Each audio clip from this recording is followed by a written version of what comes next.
नमस्कार दोस्तों, उम्मीद है आप लोग अच्छे से होंगे। अगर आप इस चैनल पर नए हैं और अगर आपने इस चैनल के कुछ वीडियोस देखे हैं, पसंद आए हैं तो कृपया उन्हें लाइक कर दीजिएगा और इस चैनल को सब्सक्राइब जरूर कर दें ताकि समय-समय पर आपके समक्ष और भी बेहतरीन वीडियोस बनाने का हमें मौका मिलता रहे। दोस्तों, माननीय सुप्रीम कोर्ट की एक जजमेंट है जो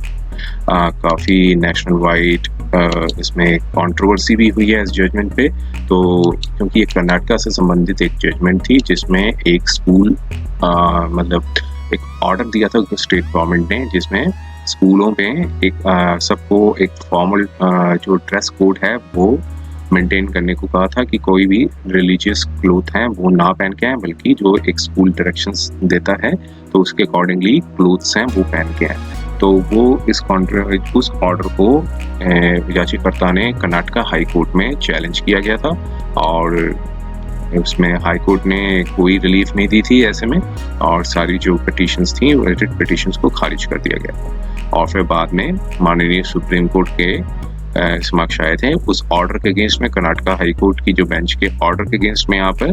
माननीय सुप्रीम कोर्ट में आए थे। यहाँ पर माननीय सुप्रीम कोर्ट में जब सुनवाई हुई, क्योंकि ये एक सिविल अपील थी, जो कि सिविल अपील है वो डबल बेंच द्वारा सुनी जाती है, मतलब कि एक बेंच में और दो ऑनरेबल जजेस होते हैं, उन द्वारा ये जो है अपील को सुना जाता है, हर अपील को सुना जाता है। लेकिन इस अपील में एक स्प्लिट वर्जन आया है। स्प्लिट वर्जन में एक ऑनरेबल जज साहब ने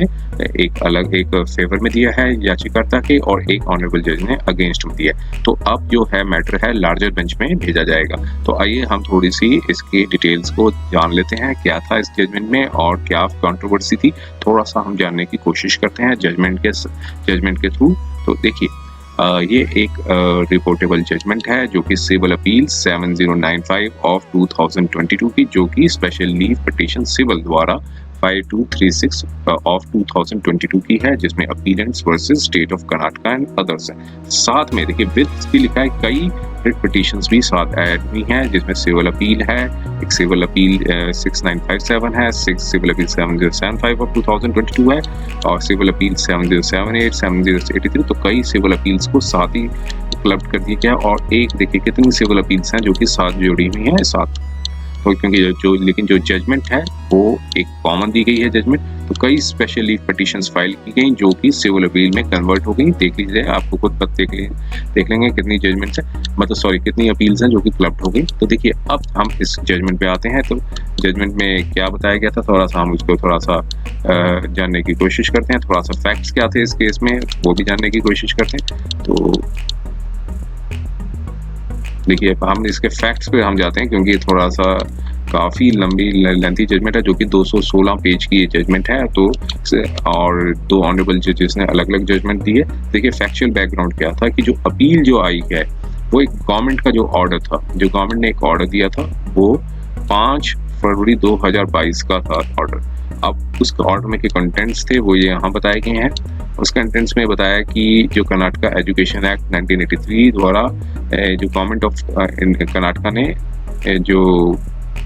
एक एक्ट पास किया था, और pass by the government of Karnataka ने पास किया था, जिसमें सेक्शन 7(2) सब पार्ट जी सब पार्ट 5 जो कहता है कि जो स्कूल स्टूडेंट्स हैं जो कर्नाटका में पढ़ रहे हैं वो एक फ्रेटरनल मैनर में बिहेव करें, ट्रांसेंड देयर ग्रुप्स आइडेंटिटी और एक डेवलप करें orientation towards the social justice. और उसमें ने section 123 of the above law जो कहता है, जो कि सेक्शन कर्नाटका एजुकेशन एक्ट का कहता है कि गवर्नमेंट के पास अथॉरिटी है कि वो डायरेक्शंस दें स्कूल को और कॉलेजेस को इस रिगार्ड पे। आप फिर आगे देखते हैं इसमें क्या बताया। और आगे सर्कुलर यही कहता था कि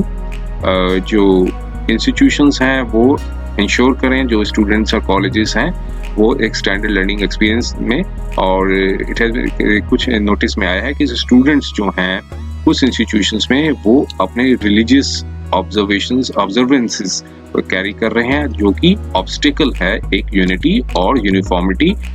में एक स्कूल और कॉलेजेस में। तो फिर अब आगे ये बताया कि जो क्वेश्चन जो है यूनिफॉर्म ड्रेस कोड का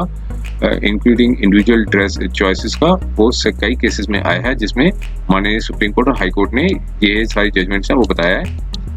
और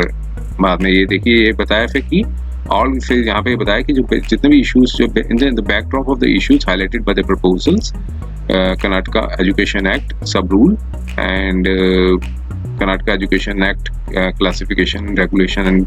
curriculum scheduling of rules 1995. all government schools जो स्टेट के हैं वो are mandated, जो मैं उनको कंपल्सरी होगा to abide by the official uniform. Private schools should mandate a uniform decided upon by the board of management. तो इसमें यही बताया कि सब जितने भी स्कूल हैं वो एक यूनिफॉर्म को मतलब यूनिफॉर्म के में आएंगे, और प्राइवेट स्कूल्स भी हैं वो भी एक यूनिफॉर्म होगी जो कि डिसाइड करेगा उनका जो मैनेजमेंट है। अब इस ऑर्डर को चैलेंज किया गया, ये कर्नाटका एजुकेशन एक्ट 1983 का, इसके बेसिस पे गवर्नमेंट ने ऑर्डर इशू किया और इनेक्टेड किया कि एक हार्मोनियस डेवलपमेंट जो mental and physical faculties of the students and cultivate A scientific and secular outlook जो है वो क्रिएट किया जाए। और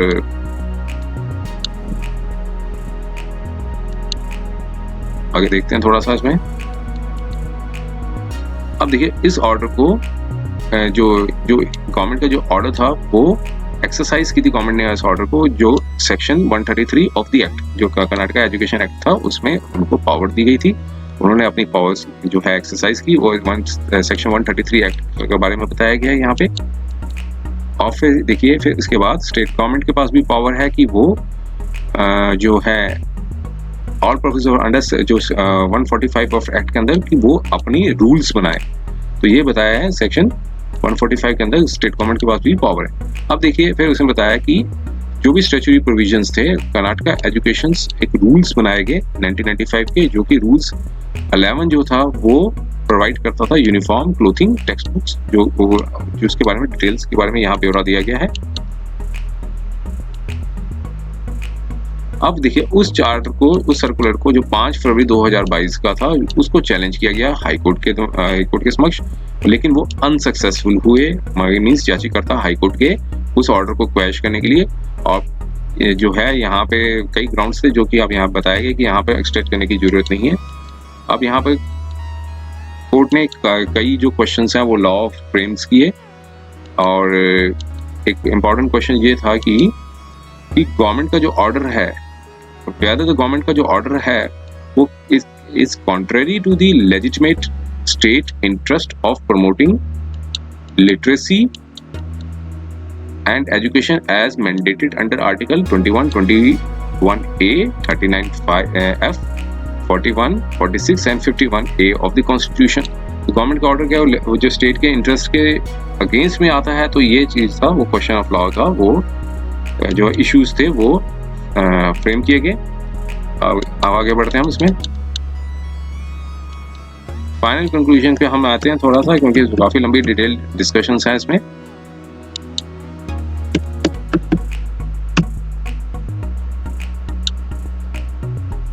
अब देखिए इस क्वेश्चन को डिसाइड किया गया कि वेदर कि गवर्नमेंट का जो ऑर्डर है वो legitimate interest of promoting literacy और एजुकेशन के अगेंस्ट में है,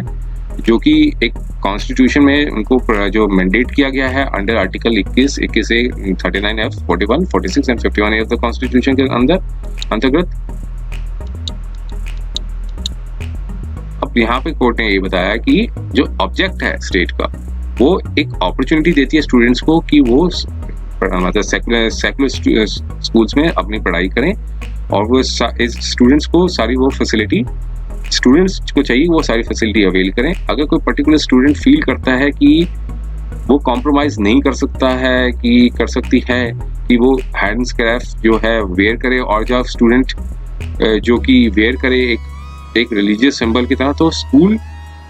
जस्टिफाई करेगा कि ऐसे स्टूडेंट को ना अलाउ किया जाए।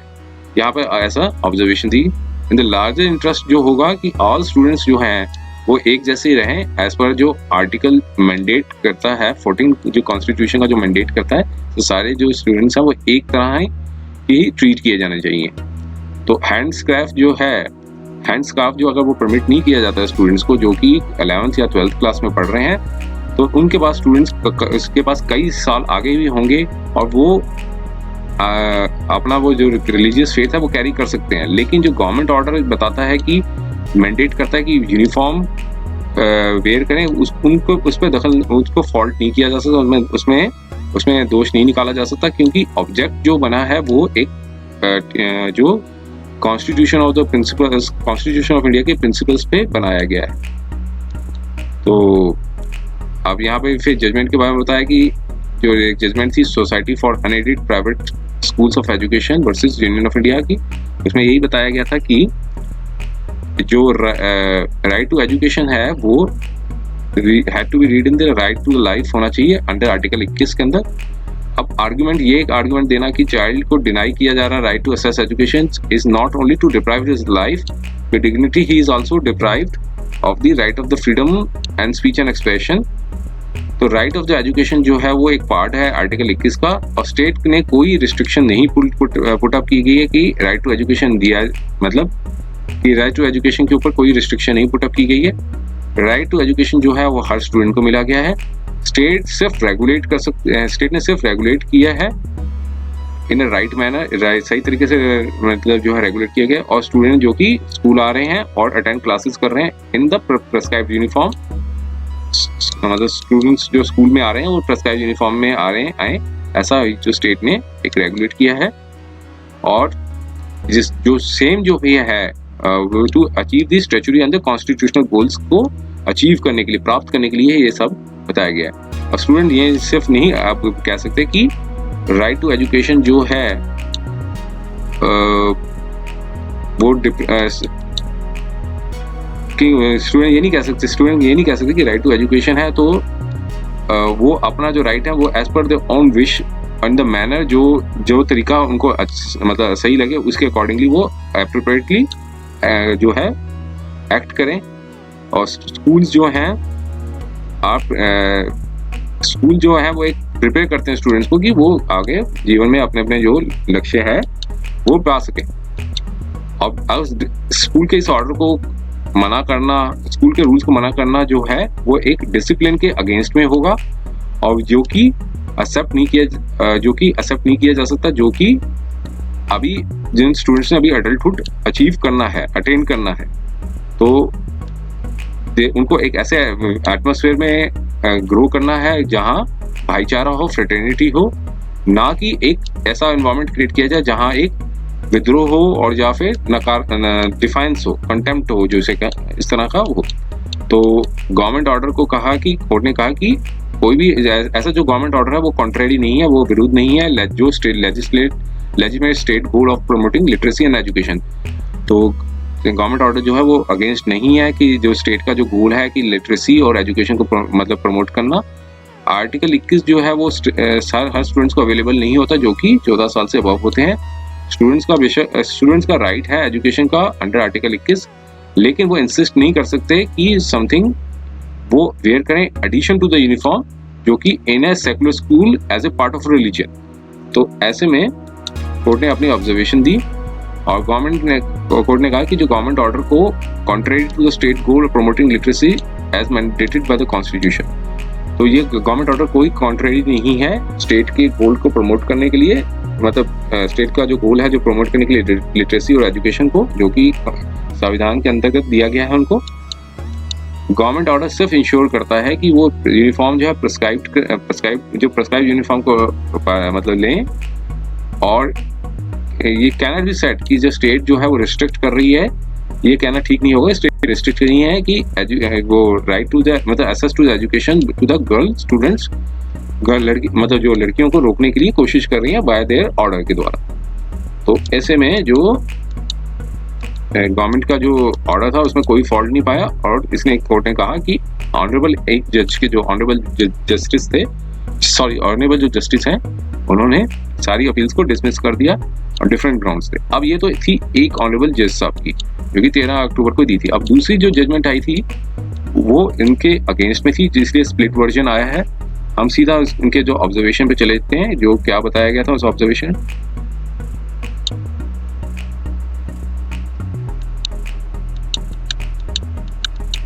देखिए यहाँ भी ये बताया कि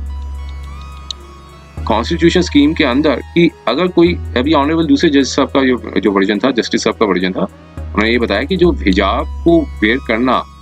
ये एक सिंपली मैटर ऑफ चॉइस है, और ये एक जो है मे और may not be essential religious practice हो भी सकती है और नहीं भी हो सकती, लेकिन स्टिल ये एक मैटर है कॉन्शियस का, बिलीफ का और एक्सप्रेशन का। अगर कोई स्टूडेंट जो है लेडी जो है हिजाब वेयर करना चाहती है इनसाइड द क्लासरूम, उसे उन्हें रोका नहीं जा सकता। और it is if it is worn as a matter of her choice, so it may be the only way her conservative family will permit her to go to the school, and in those cases her hijab is the ticket to the education। और फिर यहाँ पे ये बताया कि आप लड़की ऐसा कहना कि वो अपना मतलब गर्ल्स को कहना कि वो हिजाब को रिमूव करें तभी वो गेट के अंदर आए, तो ये एक इन्वेजन होगा उनकी प्राइवेसी पे, और ये अटैक होगा उनकी डिग्निटी पे, और अल्टीमेटली डिनायल होगा एक स्कूल की एक सेकुलर एजुकेशन लेने के लिए। तो ऐसी जो इंस्ट्रक्शंस है, ऐसा जो ऑर्डर है वो क्लियरली वायलेट करता है आर्टिकल 19(1) सब पार्ट ए, आर्टिकल 21 और आर्टिकल 25 सब पार्ट 1 ऑफ द कॉन्स्टिट्यूशन। इसलिए ये अपील्स को अलाउ की जाती है। और only to the extent the order below, कि ऑर्डर जो था वो जो ऑनरेबल जो बेंच का था ऑर्डर था 15 मार्च का 2022 का, उसको सेट असाइड कर दिया, और जो गवर्नमेंट का जो सर्कुलर था उसको हेयर बाय क्वेश्चन कर दिया। तो ये थे स्प्लिट वर्जन आया, क्योंकि ये एक ऑनरेबल जस्टिस साहब के थे, और ये दोनों के स्प्लिट वर्जन आने के बाद फिर फाइनल कोर्ट ने क्या वर्जन दिया, दोनों के स्प्लिट वर्जन आने के बाद कोर्ट ने ये ऑर्डर दिया कि डाइवर्जेंट व्यूज हुए हैं बाय द बेंच, तो मैटर जो है वो ऑनरेबल चीफ जस्टिस की बेंच में रखा जाए ताकि वो एक कंस्टिट्यूट कर सके, एक एप्रोप्रिएट बेंच को एक कॉन्स्टिट्यूट कर सके। तो ये था अक्टूबर 13, 2022 का। उम्मीद है ये वीडियो आपको पसंद आया होगा। अगर ये वीडियो आपको पसंद आया है तो कृपया उसे लाइक कर दें और इस चैनल को सब्सक्राइब भी कर दें, और ताकि समय समय पर हम आपके समक्ष और भी बेहतरीन वीडियोस समय समय पर लाते रहें। समय देने के लिए बहुत बहुत धन्यवाद।